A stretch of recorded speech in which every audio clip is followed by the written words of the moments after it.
Hello students, welcome again. आज की अपनी इस क्लास में हम डिस्कस करेंगे energy stored in a given electrostatic field. Okay, हमने ये पढ़ा है कि किसी भी चार्ज सोर्स की वजह से एक इलेक्ट्रिक फील्ड डेवलप होता है।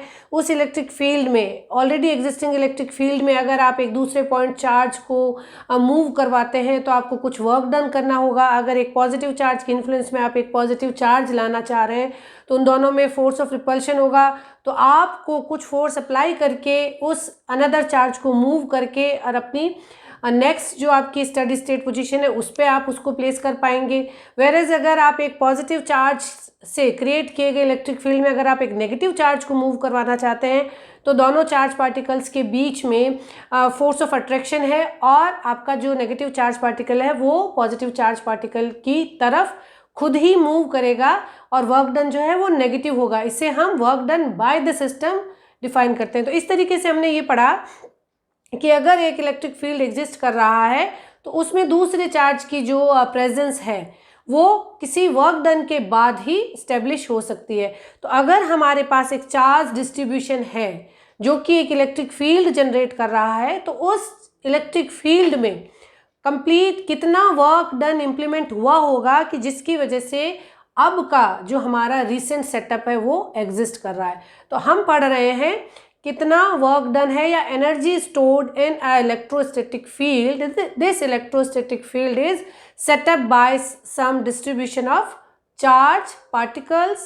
This charge may be point charge, this charge may be line charge, surface charge और वॉल्यूम चार्ज डिस्ट्रीब्यूशन। तो जनरलाइज्ड जो एक इलेक्ट्रिक फील्ड आपको दिख रहा है वो इलेक्ट्रिक फील्ड सेटअप कितने work done by the person और work done by the system के बाद इस्टेब्लिश हुआ है उसको हम कैलकुलेट करते हैं। ओके, समझ पाए कि एनर्जी स्टोर्ड का क्या मतलब कि ये जो आपने इलेक्ट्रिक फील्ड बनाया हो सकता है वो एक चार्ज पार्टिकल की वजह से हो, दो चार्ज या पांच चार्ज पार्टिकल की वजह से इलेक्ट्रिक फील्ड बनाओ, तो वो फील्ड बनाने के लिए आपने कितना वर्क डन किया था उस सबको हम उस फील्ड की एनर्जी स्टोर्ड बोलते हैं कि उस फील्ड में एनर्जी कितनी स्टोर्ड है, वो फील्ड बनाने के लिए कितना वर्क हमने किया या सिस्टम ने किया है।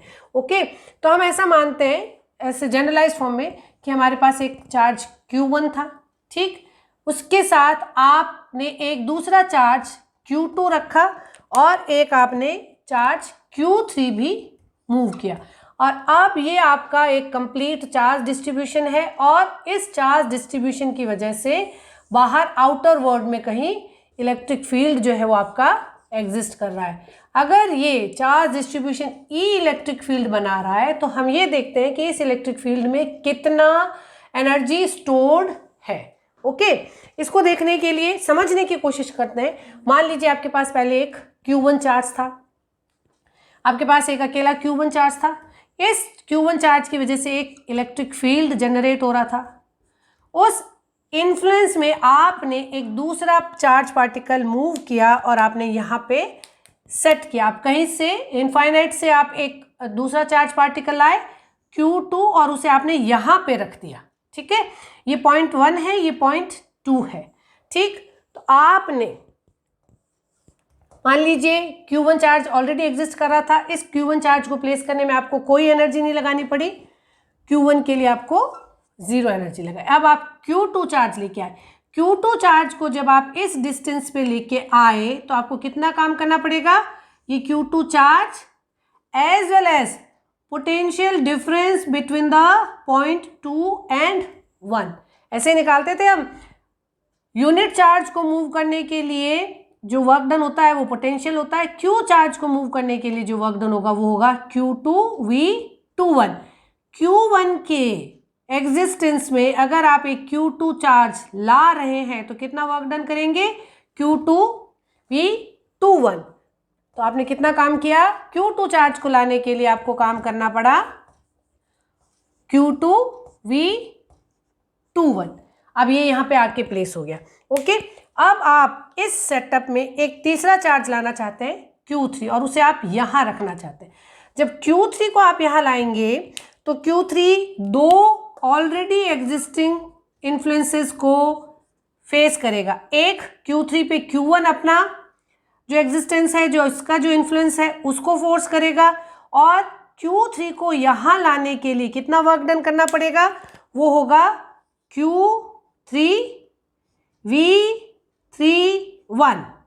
इस जगह पे इस पॉइंट Q1 की वजह से कितना पोटेंशियल डिफरेंस है, एक तो ये काम करना पड़ा, एज वेल एज आपको कितना काम करना पड़ेगा, ये Q2 भी अब अपनी इन्फ्लुएंस यहाँ पे होल्ड करता है, इसका भी कोई इफेक्ट इस एनवायरनमेंट में स्टोर कर रहा है। तो अगर आप Q2 को, अब Q2 का इफेक्ट कंसिडर करें तो Q2 की वजह से Q3 को अगर आप यहाँ लाना चाह रहे हैं तो आपको कितना वर्क करना पड़ेगा, Q3V32।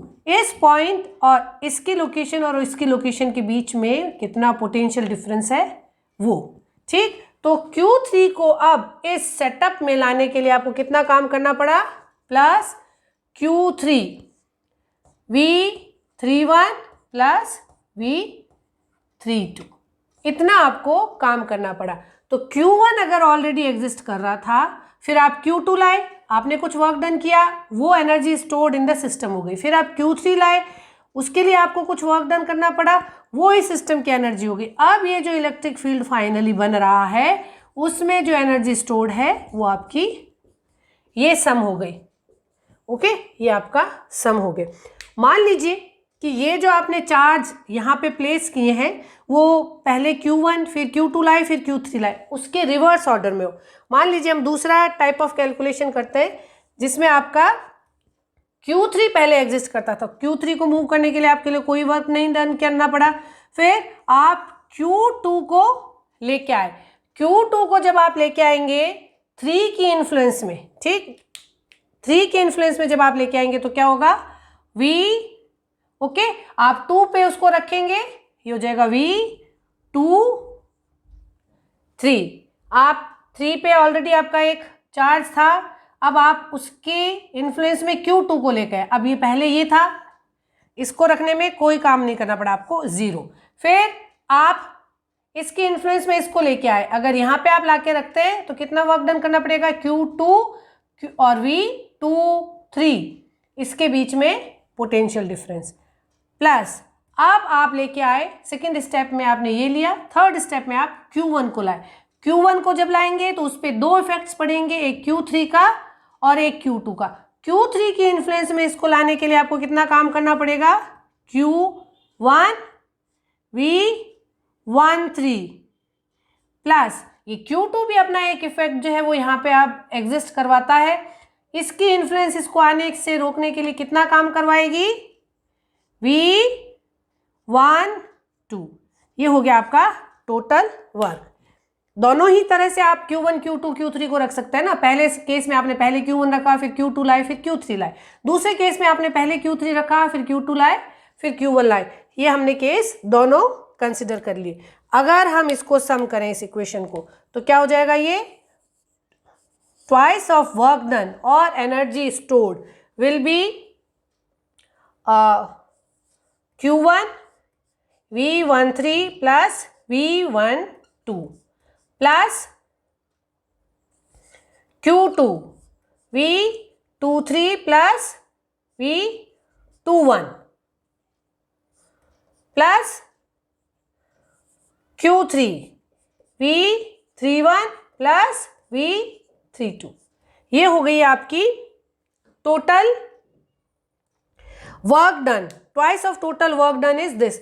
अगर आप V13 और V12 को देखें, V13 और V12 क्या है आपका, 0.1 पे potential difference because of charge Q2 because of charge Q3, 13 12, इसे आप लिख सकते हैं V1। सिमिलरली V23 V21 ये है 0.2 पे potential difference because of charge 1 and charge 3, आप इसे लिख सकते हैं V2। सिमिलरली V31 V2 ये है आपका potential difference at the point 3 because of charge 1 and charge 2, इसे आप जनरलाइज लिख सकते हैं V3। ओके, तो twice of W, twice of energy, twice of work is Q1 V1 plus Q2 V2 plus Q3 V3 and that gives you. तो यहाँ पे इस चार्ज डिस्ट्रीब्यूशन को सेटअप करने के लिए कितना वर्क डन आपको करना पड़ा, that can be generalise as W equals to, ये जो आपने वर्क डन करके Q1, Q2 और Q3 को सेटअप किया है, ये इलेक्ट्रिक फील्ड का सोर्स है। इसकी इन्फ्लुएंस से एनवायरनमेंट में इलेक्ट्रिक फील्ड एग्जिस्ट कर रहा है। तो आप इसे जो वर्क डन किया गया है वो इलेक्ट्रिक फील्ड में स्टोर्ड एनर्जी कहलाती है। सोर्स चार्ज के इन्फ्लुएंस में जो इलेक्ट्रिक फील्ड बना है उसमें उस सेटअप करने के लिए आपको कितना वर्क डन करना पड़ा, वही वर्क डन उस इलेक्ट्रिक फील्ड या उस इलेक्ट्रोस्टैटिक फील्ड में स्टोर्ड एनर्जी कहलाती है।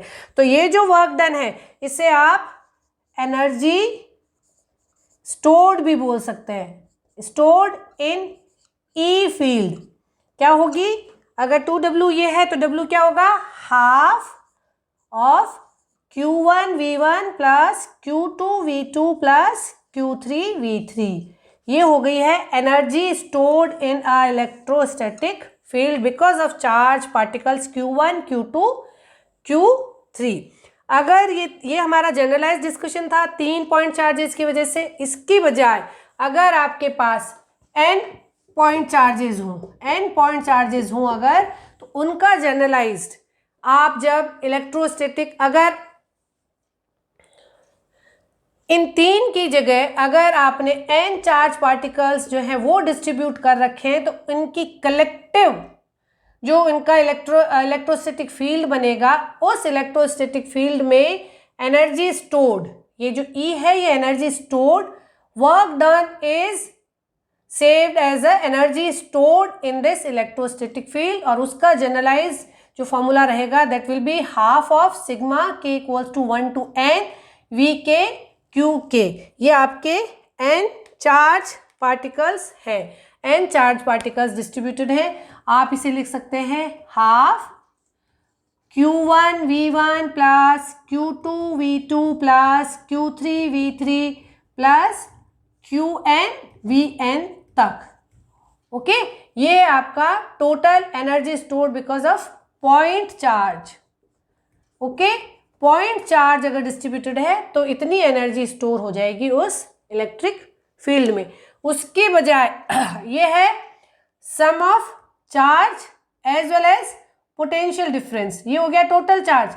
अब आप देखिए कि अगर आपको लाइन चार्ज दे रखा हो, ठीक, लाइन चार्ज दे रखा, तो आप इसे लिखेंगे rho L integration over the length rho L D L, ये हो गया आपका total charge. V is potential along that line path.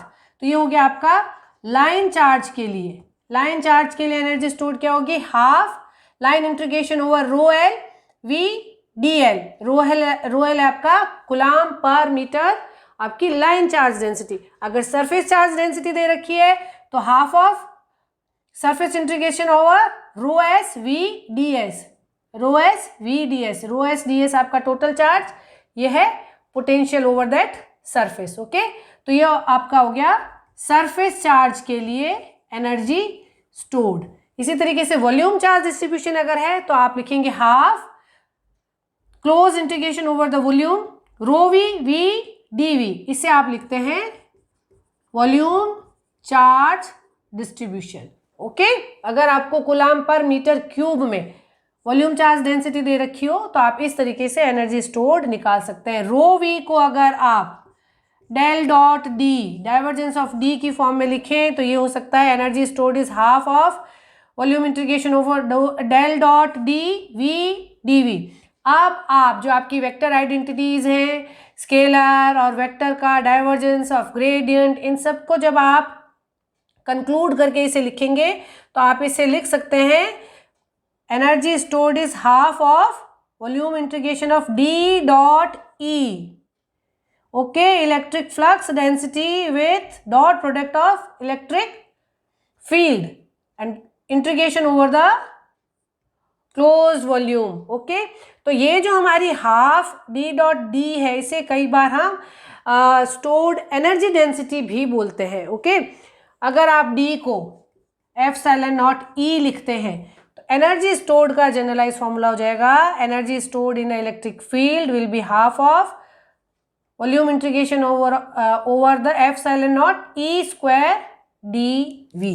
ये बहुत इंपॉर्टेंट फॉर्मूला है। ये आपका जब आप कैपेसिटर की इन्फ्लुएंस को, कैपेसिटर के डिफरेंट पैरामीटर्स को स्टडी करेंगे तब भी आप कैपेसिटर की चार्जिंग डिस्चार्जिंग ये सब जब पढ़ते हैं तो ये इंपॉर्टेंट आपका फॉर्मूला बहुत रिपीटेडली काम आएगा। तो ये हुआ है conclusion for how much energy will be stored in a existing electric field. I hope आपको ये समझ में आ गया होगा।